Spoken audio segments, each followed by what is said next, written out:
Hello દોસ્તો, કેમ છો? તો સ્વાગત છે મારા નવા વ્લોગમાં. તો આજે વ્લોગમાં છેલ્લે સુધી બનાવી રહ્યો છું કેમ કે તમારી ઉપયોગી થશે ખાસ, કેમ કે મેં જે આ 3 પેપરો છે મારી જોડે, આજે હસમુખ સાહેબે લીધા છે આપણા, એ 3 પેપરો પડ્યા છે મારી જોડે.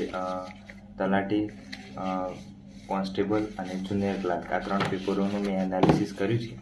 અને આજે પહેલો સબ્જેક્ટ લીધો છે ઇતિહાસ. એટલે ઇતિહાસમાં કયા ટૉપિક તમારે મોસ્ટ ઇમ્પોર્ટન્ટ આઈએમપી જે છે એ મેં કાઢ્યા છે આવી રીતના. કોન્સ્ટેબલ, જુનિયર અને તલાટી, એવી રીતના 3 અલગ અલગ પાર્ટ કરીને પેપરોમાં જે ક્વેશ્ચન પૂછાયા હોય અને ત્રણેયમાં મેચ કર્યા છે કે કયા ક્વેશ્ચનો વધારે ટૉપિક લીધેલા છે, એ ટાઈપના ત્રણેયમાં મેચ કરીને મેં એક સેપરેટ બનાવી છે અલગ. તો એ હું તમને બતાવું, તો તમે નોટ કરી લેજો અને એ તમે કરશો તો તમારે બેનિફિટ રહેશે. અને એ ટૉપિક જ રિપીટ થતા હોય છે વારંવાર એક્ઝામમાં, એટલે આ વખતે કોન્સ્ટેબલના પેપરમાં અને પીએસઆઈના પેપરમાં રિપીટ થાય તો જલ્દી ફાયદો રહે. એટલે એ ટૉપિક આઈએમપી રહેશે, તો તમે જોઈ લો એકવાર. અને હું ચલો બતાવું તમને કે કેવા ટૉપિક મેં ટીક કર્યા છે અને તમે પણ ટીક કરી લેજો. તો ચાલુ કરીએ હવે. તો દોસ્તો, આવી રીતે મેં અલગ રફ ફટાફટ ઉતાવળમાં આવા અક્ષર કાઢ્યા છે, એટલે ખબર નહીં પડે, પણ મેં અહીંયા લખેલા છે ટોપિક સારા અક્ષરે, એટલે તમે જોઈ શકો છો. જો આ જે કોન્સ્ટેબલનું છે, કોન્સ્ટેબલ આ એક પહેલું જે આપણે સેશન રાખ્યું છે ઇતિહાસ માટે, પછી કાલે હું ભૂગોળ માટે લઈને આવી, પછી બંધારણ માટે, એમ અલગ અલગ સબ્જેક્ટ માટે આઈએમપી લઈને આવીશ પ્રશ્નો. તો આ છે ઇતિહાસ માટે. તો ઇતિહાસમાં જો મેં કોન્સ્ટેબલ, જુનિયર ક્લાર્ક અને તલાટી આ ત્રણેયના અલગ અલગ પ્રશ્નો કાઢ્યા હતા. એમાંથી જે મેચ થતા હતા, જૈન ધર્મ અને અહીંયા પણ ધર્મ મેચ થાય, એવી રીતના મેં જે ટૉપિક મેચ થતા હતા એ મેં અહીંયા લખી દીધા છે. તો હું તમને બતાવું કે કયા ટૉપિક તમારે મોસ્ટ ઇમ્પોર્ટન્ટ કરવાના. એટલે ચાલુ કરીએ ચલો હવે પહેલાંથી. જો પહેલું છે પીએસઆઈ કોન્સ્ટેબલ માટે ઇતિહાસ, આઈએમપી ટૉપિક કોન્સ્ટેબલ, તલાટી અને જુનિયર ક્લાર્ક, આ ત્રણેયનું ભેગું થઈ અને મેં બનાવ્યું છે. તો તમે જોઈ શકો છો કે ત્રણેયનું મોસ્ટ આઈએમપી ક્વેશ્ચનો કયા કયા છે. તો સિંધુ સંસ્કૃતિ વિશે, સિંધુ સંસ્કૃતિ વિશે બધા ટૉપિક કરી દેવાના, જેમ કે લોથલ, હડપ્પા, મોહેંજો-દડો, કાળીબંગન, જેટલા બી આવતા એના વિશે બધું વાંચી લેવાનું, ક્યાંથી શું મળ્યું હતું એ બધું, એ ટાઈપના ક્વેશ્ચનો પૂછાય છે. પછી સિંધુ સંસ્કૃતિ, જેમ કે ધોળાવીરા છે એ ક્યાં આવેલું છે, પછી લોથલ ક્યાં આવેલું છે, પછી રાખીગઢી ક્યાં આવેલું છે, એ બધું એવી રીતના જોડકા પણ પૂછાય છે. એટલે સિંધુ સભ્યતાના મેં ટૉપિક મેચ કર્યા, તો પીએસઆઈ, કોન્સ્ટેબલ, તલાટી અને જુનિયર ક્લાર્ક ત્રણેયમાંથી એ સિંધુ સંસ્કૃતિના ક્વેશ્ચનો આવેલા હતા, એટલે મેં મોસ્ટ આઈએમપીમાં ગણી લીધું છે એને. પછી મૌર્ય વંશ વિશે પણ મોસ્ટ આઈએમપી છે, એટલે એ પણ કરી લેવાનું. એમાં પણ મૌર્ય વિશે જેમ કે લાઇનસર પૂછાયા હતા કે પહેલાં કયો આવ્યો તો, ચંદ્રગુપ્ત મૌર્ય આવ્યો તો, અશોક આવ્યો તો, બિંબિસાર આવ્યો તો, એ રીતના ક્રમમાં પૂછાય છે. તો મૌર્ય વંશ વિશે મોસ્ટ આઈએમપી છે, તો મૌર્ય વંશ આખું કરી લેવાનું આરામથી. પછી જૈન ધર્મ અને બૌદ્ધ ધર્મ, આ બે છે મોસ્ટ આઈએમપી છે, એ પાક્કા કરી લેવાના, કેમ કે એ ત્રણ એક્ઝામમાં છે. કોન્સ્ટેબલ, તલાટી, જુનિયર ક્લાર્ક ત્રણ એક્ઝામમાં પૂછાયેલા છે જૈન ધર્મ, બૌદ્ધ ધર્મ વિશે. એટલે જૈન ધર્મના પ્રથમ તીર્થકર કોણ હતા, છેલ્લા કોણ હતા, 23માં કોણ હતા, 22માં કોણ હતા, પછી એમને કઈ ઉપાધિ લીધી હતી, એ બધું જૈન ધર્મમાં આવે છે, તો એ કરી લેવું.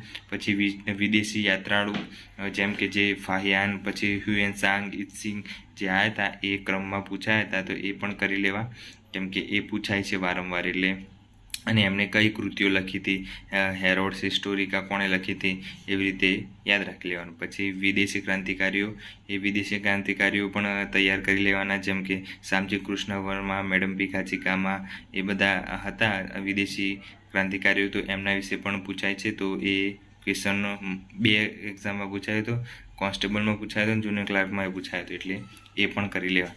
પછી રાજાઓ ક્રમમાં ગોઠવો, જેમ કે ચંદ્રગુપ્ત મૌર્ય, મેં કીધું હતું ને રાજાઓ, આ રાજાઓ ખાસ પૂછાય છે, એટલે યાદ રાખજો કે પહેલાં કયો કાળ આવ્યો હતો, ચંદ્રગુપ્ત આવ્યો હતો, મૌર્ય આવ્યો હતો, નંદવંશ આવ્યો હતો, એ બધું પૂછાય છે. એટલે એ પણ ક્રમમાં ગોઠવું, એટલે કાળ યાદ રાખવાના. પછી સરદાર પટેલ વિશે 3 એક્ઝામમાં પૂછાયેલું છે, એટલે સરદાર પટેલ વિશે કરી દેવાનું. ગાંધીજી વિશે પણ કરી દેવાનું, કેમ કે એ બી 3માં પૂછાય છે. ગાંધીજી કઈ ચળવળમાં જોડાયા હતા, ગાંધીજીએ કયા સત્યાગ્રહો કર્યા હતા, એવા ક્વેશ્ચનો પૂછાયેલા છે. તો તમે એવી રીતે ગાંધીજી વિશે બધું પ્રોપર તૈયાર કરી દેજો. સરદાર પટેલ વિશે પણ તૈયાર કરી દેજો. પછી સંસ્થા અને સ્થાપક, જેમ કે રામકૃષ્ણ મિશન, અને એ જે સંસ્થા બધી સ્થાપના કરી હતી, જેમ કે સત્યના પ્રયોગો, એ બધું કોણે સ્થાપિત કર્યું હતું, એ બધું આમાં પૂછાય છે તો એ સંસ્થાઓ બધી કરી દેવાની કે સ્વામી દયાનંદ કોણે કઈ સંસ્થાની સ્થાપના કરી હતી, વિવેકાનંદે કઈ સ્થાપના કરી હતી, પછી જ્યોતિબા ફૂલે કઈ સ્થાપના કરી હતી, સત્યશોધક સ્થાપના, એવી રીતનું કરી દેવાનું. પછી વેદો વિશે, જે વેદો છે ઋગ્વેદ, યજુર્વેદ, સામવેદ, એ બધી કઈ ભાષામાં લખાયેલા છે, કે કયામાં કેટલા ઋગ્વેદોમાં કેટલા ઉપવેદો આવેલા છે, એ બધું વેદોમાં તૈયાર કરી દેવાનું. પછી મહાજનપદ અને રાજધાની જે અલગ અલગ હતા, મગધ અને એ બધા, તો એ મહાજનપદની અને એમની રાજધાની કઈ હતી, પાટલીપુત્ર, એ બધી યાદ રાખવાની. પછી ગુજરાતમાં ચાવડા વંશ અને સોલંકી વંશ, આ બંનેમાંથી જ ક્વેશ્ચનો છે. જેમ કે વનરાજ ચાવડા વિશે હતું કે અણહિલવાડ પાટણ બંધાવ્યું હતું, પછી મિનળ દેવીએ વાવ બંધાવી હતી, એવું બધું સાચું ખોટું ચેક કરવાનું, એવી રીતનો પ્રશ્ન પૂછાયો હતો. સોલંકી કાળમાં બી એવી રીતનો ક્વેશ્ચન હતો કે સિદ્ધરાજ જયસિંહ હતો, એ સોલંકી કાળની સ્થાપના કરી હતી, એવો નીચેનામાંથી કયું સાચું છે ખોટું છે, એવી રીતનું સોલંકી વંશમાં પણ પૂછાયેલું હતું.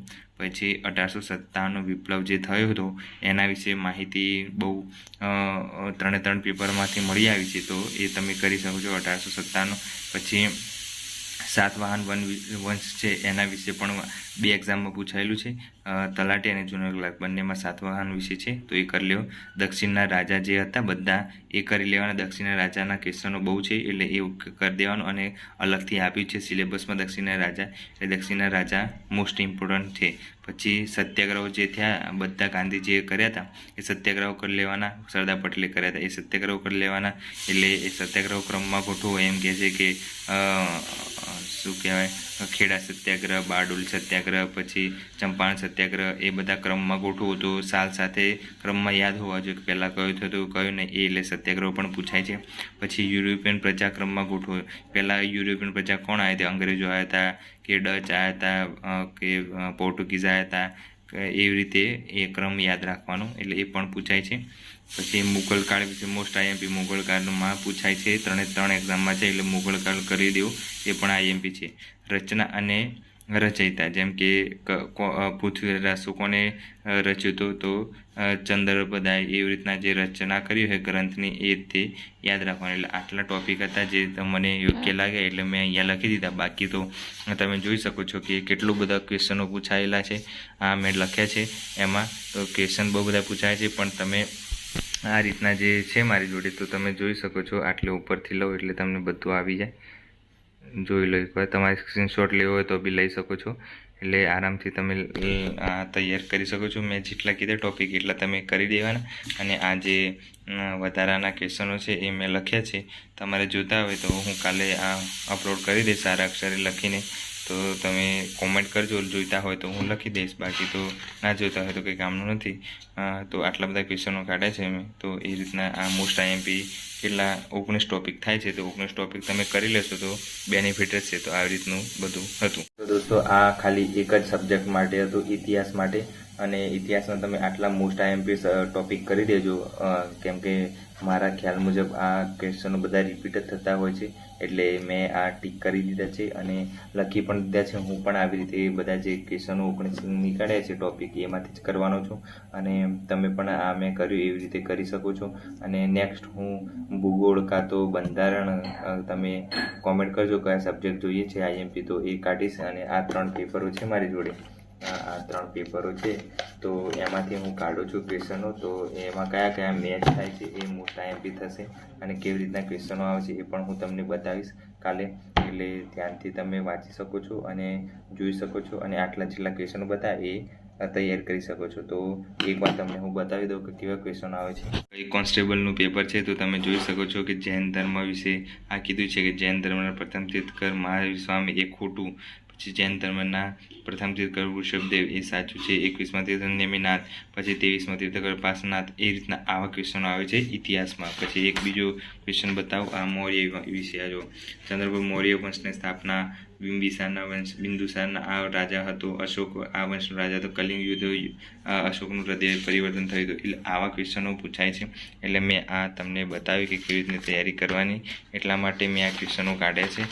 તો તમે આ રીતે વિશ્વાસ કરી શકો છો કે મેં સારા માટે જ કાઢ્યું હશે, મેં મારા માટે તૈયાર કરવા માટે કર્યું છે. તો તમને પણ ઉપયોગી થાય એટલા માટે આ વિડીયો બનાવ્યો છે. તો તમને પણ ઉપયોગી થશે આ, એટલે ખાસ ધ્યાન રાખજો. અને નેક્સ્ટ વિડીયો હું બીજો સબ્જેક્ટ લઈને આવીશ, તો તમે નવા હોય તો ચેનલને સબસ્ક્રાઈબ કરી દેજો અને જેને ઉપયોગી થાય એને શેર પણ કરતા રહેજો.